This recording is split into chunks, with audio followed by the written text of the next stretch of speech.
I just wanted to put this short video out as well because I've got Johnny Law here again, and he is briefly going to show his knife off again, but this is a different video, and he just makes reference to touch DNA and shows, well, you'll see anyway, but I thought it was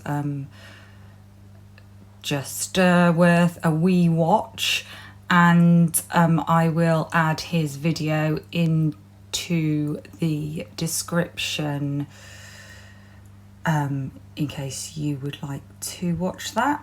So without further ado, here is Johnny Law. Both Goncalves and Mogan were deceased with visible stab wounds. I later noticed what appeared to be a tan leather knife sheath laying on the bed next to Mogan's right side when viewed from the door.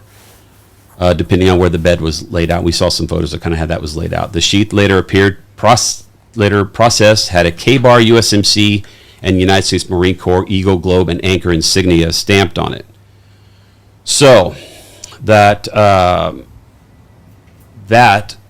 is what I talked about in one of my first videos, which was this knife right here. This is the exact knife that I talked about in my first video. How do I have this knife? I was in the United States Marine Corps. All right, I was in there I served 2 tours during Desert Storm. So they found not the knife, but this sheath, USMC logo stamped, United States Marine Corps.